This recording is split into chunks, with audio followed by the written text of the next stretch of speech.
আসামে এখনও পর্যন্ত ৭৮ জন মানুষের মৃত্যু হয়েছে। একসাথে ৭ লক্ষেরও বেশি মানুষ জলবন্দী হয়ে পড়েছিলেন। ১৬টি জেলা একসাথে প্লাবিত হয়েছিল।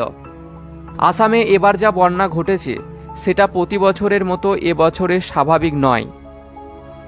মুখ্যমন্ত্রী নিজেই বলেছেন এটা গত ৬ দশকের মধ্যে সবচেয়ে ভয়াবহ বন্যা।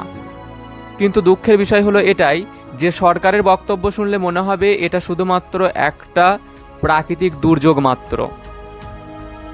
আজকের এই ভিডিওতে আমরা দেখব যে বর্তমানে আসাম রাজ্যে যে বন্যা হয়েছে সেটা কি শুধুমাত্র প্রাকৃতিক দুর্যোগ নাকি এর জন্য আমাদের মানব সমাজও দায়ী রয়েছে। আমি ট্যাবলেট মশাই আছি আপনাদের সাথে। তো চলুন আজকের ভিডিও শুরু করা যাক।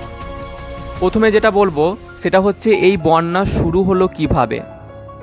২০২৬ সালের জুলাইয়ের মাঝামাঝি ১২ থেকে ১৩ তারিখ নাগাদ নাগাল্যান্ড আর আসামের সীমান্তবর্তী এলাকায় অস্বাভাবিক ভারী বৃষ্টি শুরু হয়।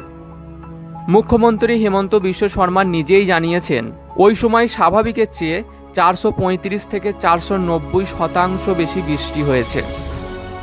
এই বৃষ্টির কারণে ডিখো, ডিংসা, জাঞ্জি আর ধানসিরি নদীর জল অস্বাভাবিকভাবে দ্রুত বেড়ে যায়। সাধারণত আসামের ব্রহ্মপুত্র নদীর মূল স্রোত উপচে পড়ে বন্যা হয়, কিন্তু এবারে হয়েছে সম্পূর্ণ উল্টোটা। দক্ষিণ পাড়ের নদীগুলিতে আকস্মিক বন্যা দিয়ে শুরু, যা সাধারণত বড় বিপর্যয় ঘটায় না, এমন উচ্চ আসাম অঞ্চলে আঘাত হানে। এবার আসি এই বন্যায় ক্ষয়ক্ষতি কতটা হয়েছে। মানুষের ক্ষয়ক্ষতির পাশাপাশি এই বন্যা কেড়ে নিয়েছে অনেক কিছুই। প্রায় ১,৩৯,০০০ গবাদি পশু ক্ষতিগ্রস্ত হয়েছে।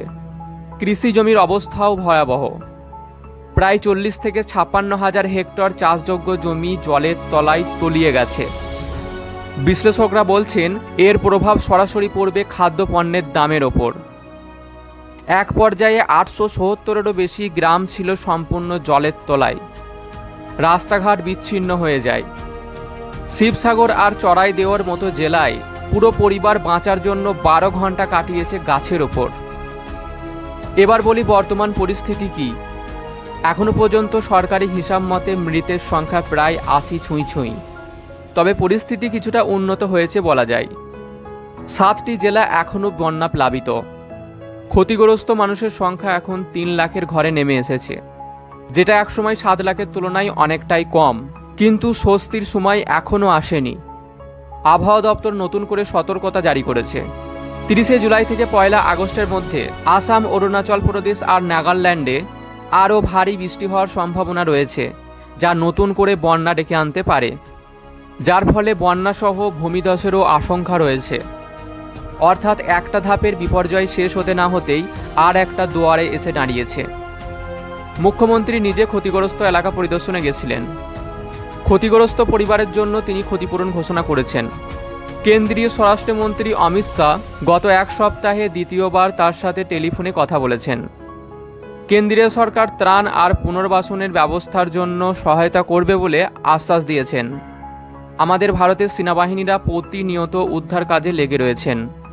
এখন সবচেয়ে বড় প্রশ্ন হলো এই ভয়াবহ বন্যার পেছনে কারণ কি শুধুই প্রাকৃতিক, নাকি এর পেছনে রয়েছে আরও অন্য কোনো রহস্য।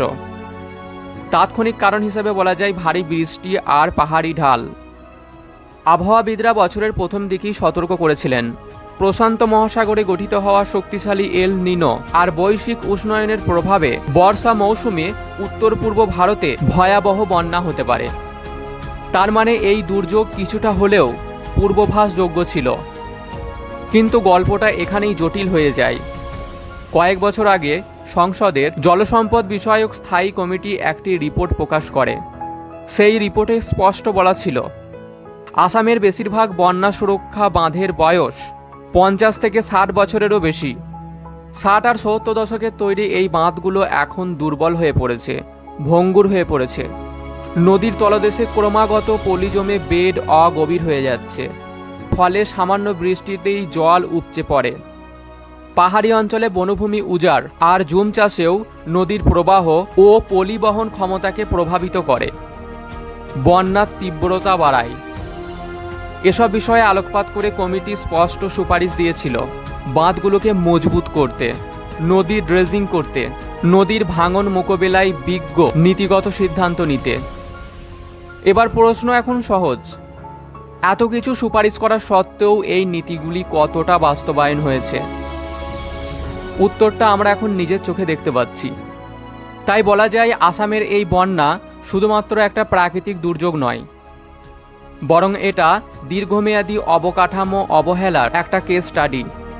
প্রতি বছর এই একই প্যাটার্ন দেখা যায়, দুর্যোগ আসে, সমবেদনা প্রকাশ হয়, তারপর পরের বর্ষা আসা পর্যন্ত আবার সব কিছু ঘুমিয়ে যায়।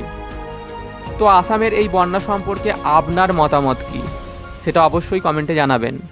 চ্যানেলে নতুন হয়ে থাকলে চ্যানেলটিকে অবশ্যই সাবস্ক্রাইব করে নেবেন। ধন্যবাদ। জয় হিন্দ।